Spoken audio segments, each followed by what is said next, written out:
Varicose veins తో బాధపడుతున్నారా? మన ఏవిస్ హాస్పిటల్లో 4,500 రూపాయల లేజర్ స్కానింగ్ ఉచితం. నమస్కారం.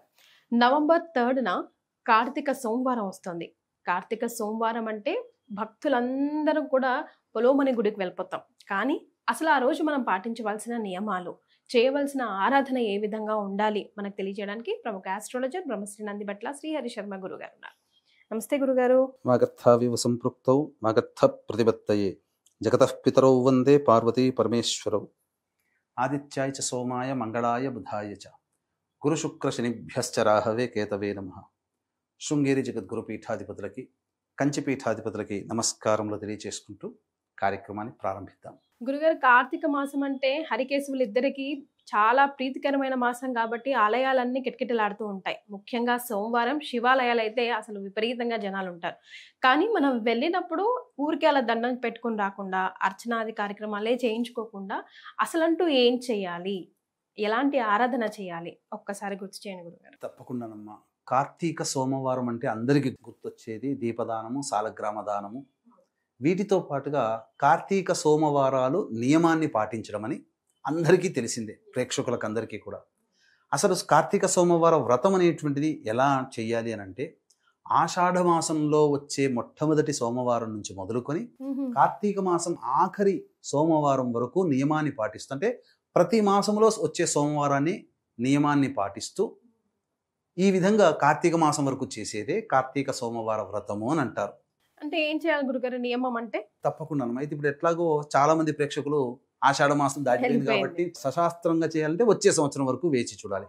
కానీ ఈ ఉన్నటువంటి కార్తీక మాసంలోనైనా కానీ ఈ వ్రతాన్ని గనక ఆరాధన చేసినట్లయితే తప్పకుండా శివానుగ్రహం కలుగుతుంది. కార్తీక సోమవారము యొక్క విశిష్టత పరమేశ్వరుని అనుగ్రహం. ఎందుకంటే శివాజ్ఞ లేనిదే చీమైన కుట్టదు. అటువంటి పరమేశ్వరుని యొక్క అనుగ్రహం కలిగిందనంటే, అంటే ఆయన అనుగ్రహము ఒక కోటి భాగం అనుకుందాం. ఆ కోటి భాగములో కోటి కోట్ల భాగము మన మీద పడితే మన తరతరాలు ఆనంద సుఖభోగ భాగ్యాలతో వర్ధిల్లుతాం.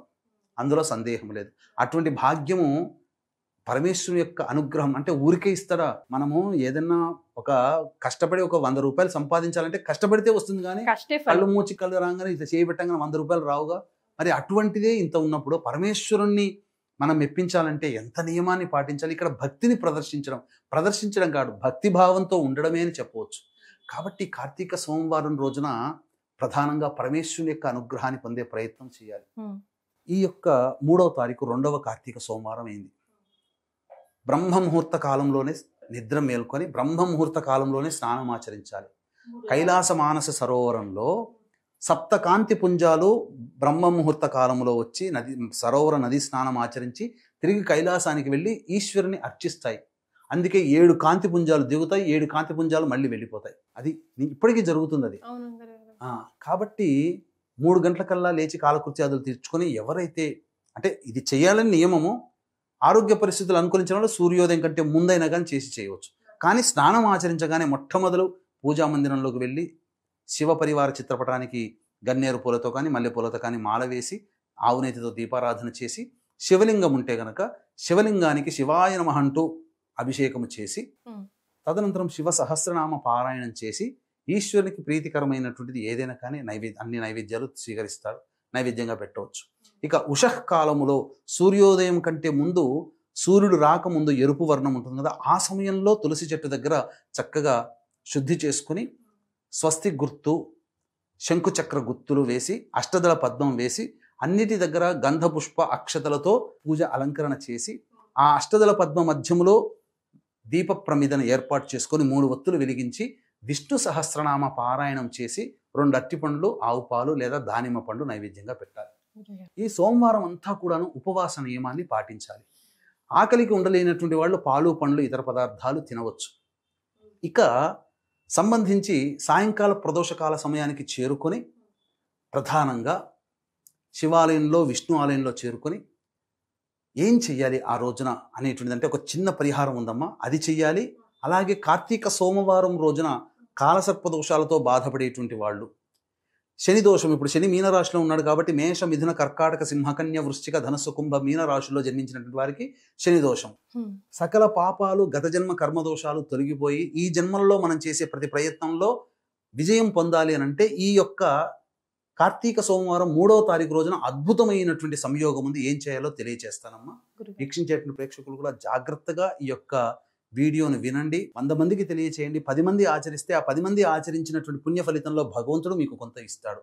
అలాగే ఈ కార్తీక పౌర్ణమి నవంబర్ 5వ తారీఖు సందర్భంగా కార్తీక పౌర్ణమి వెళ్ళిన మరుసటి రోజు పద్మక యోగం ఉన్నటువంటి 6వ తారీఖు రోజున మధ్యాహ్నం 3 గంటలకి మన పీఠం ఆధ్వర్యంలో జాతకరీత్యా కలుగు విద్య, వివాహ, ఉద్యోగ, దాంపత్య, అనారోగ్య సమస్యల నివారణకి శని మీనరాశిలో సంచారం చేస్తున్న కారణం చేత మేష మిథున కర్కాటక సింహకన్య వృశ్చిక ధనస్సు కుంభ మీన రాశుల్లో జన్మించినటువంటి వారికి ఈ అక్టోబర్ నవంబర్ నెలలో రవి శుక్ర బుధ గురుగ్రహాలు మారిన కారణం చేత 12 రాశుల వారికి కూడా సమస్యలు ఇబ్బందులు తప్పవు.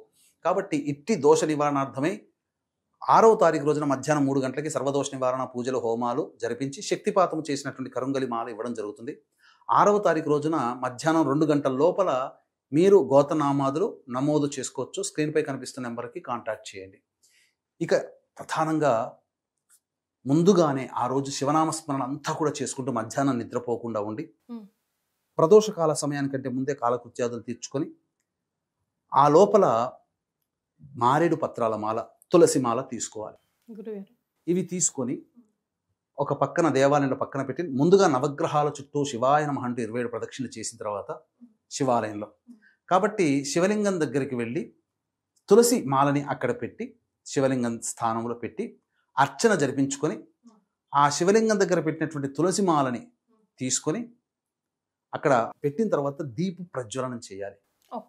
దీప ప్రజ్వలనం చేసి ఆ యొక్క గోపురం దగ్గర, గర్భగుడి దగ్గర లేదా బయటనే కానీ దీపాలు వెలిగించే స్థానంలో దీపం పెట్టి దీప ప్రజ్వలనం చేసిన తర్వాత దీపదానము, ఉసిరిక దానము, సాలగ్రామ దానము చేయాలి. అవకాశం ఉంటే ఏదైనా చేయొచ్చు.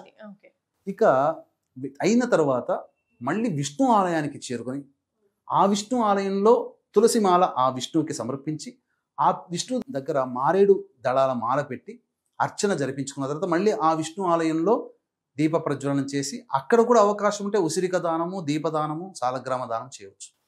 తరువాత ఆ మారేడు దళాల మాల తీసుకుని వచ్చి ఈశ్వరికి అర్పించాలి.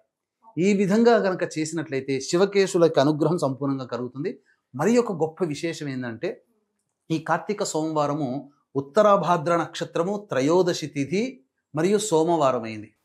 ఎంత గొప్ప కలయిక వచ్చిందనంటే ఉత్తరాభాద్ర నక్షత్రం శని భగవానుడి యొక్క నక్షత్రం, మీన రాశిలో ఉంటుంది, అది గురు రాశికి, కాబట్టి జ్ఞానాన్ని ప్రసాదించేటువంటి స్థితి.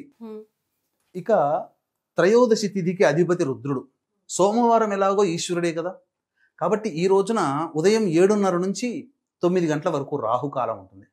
ఈ రాహుకాలంలో శని దోషముతో కానీ, కాలసర్ప దోషముతో కానీ, లేదా జటిలమైన సమస్యలతో బాధపడుతున్నటువంటి వాళ్ళు ఎవరైతే ఉంటారో వాళ్ళు ఆ రోజున ఆ 7:30 నుంచి 9 గంటల మధ్య కాలంలో పరమేశ్వరుడికి కానీ, శనేశ్వరుడికి కానీ, కాలభైరుడికి కానీ నువ్వుల నూనె లేదా ఆవ నూనెతో అభిషేకము జరిపించి నీలిరంగు పుష్పాలు అనగా చామంతి పుష్పాలు కావచ్చు, శంకు పుష్పాలు కావచ్చు, వీటితో అర్చన చేస్తే అచిరకాలంలోనే వాళ్ళ యొక్క సమస్య పరిష్కారం అవుతుంది. అసలు చెప్పాలి అనంటే మానవులకి ఎందుకు సమస్యలు వస్తున్నాయి అనంటే గత జన్మలలో చేసినటువంటి పాపకర్మ ప్రభావాలే ఈ జన్మలో సమస్యలు ఎదుర్కొంటాం, అనారోగ్యమైన సమస్యలైనా. అటువంటివి అనుభవించడానికి గ్రహాలు ఏ ఏ స్థానాల్లో ఉంటే మనం ఆ పూర్వజన్మ కర్మ ఫలితాన్ని అనుభవించే విధంగా గ్రహాలు సంచారం చేస్తున్నప్పుడు మనం జన్మించాలో రాసిపెట్టి ఉంటుంది. ఆ దోష ప్రభావం అంతా తొలగిపోయి అపసవ్య దిశలో అవయోగాన్ని కలిగించే గ్రహాలు మనకు శుభ ఫలితాన్ని ఇస్తాయి. ఇది జరిగేటువంటి యోగక్రమం ఈ కార్తీక సోమవారం రోజున ఆచరించాల్సినటువంటి. కాబట్టి విధి విధానంగా ఈ వీడియో అంతా ఆశాంతంగా విని అర్థం చేసుకొని 100 మందికి షేర్ చేయండి, తెలపండి. అందులో 10 మంది ఆచరించిన ఆ 10 మంది పుణ్య ఫలితంలో మీకు కొంత కలుగుతుందని చెప్పడంలో ఏమాత్రం సందేహం లేదు. అలాగే కార్తీక మాసంలో నవంబర్ 6వ తారీఖు రోజున పద్మక యోగం ఉన్నటువంటి సందర్భంగా మహిమాన్విత కాశీ క్షేత్రంలో జరిగే సర్వదోష నివారణ పూజల హోమాల్లో మీరు గోతనామాదులు నమోదు చేసుకొని శక్తిపాతం చేసినటువంటి కరుంగలిమాలని పొందవచ్చు. చాలా సంతోషం గురుగారు. కార్తీక సోమవారాన్ని మేమంతా ఎలా సద్వినియోగం చేసుకోవాలో తెలియజేశారు. ధన్యవాదాలు. సర్వం శ్రీ ఉమామహేశ్వర పర బ్రహ్మార్పణమస్తు.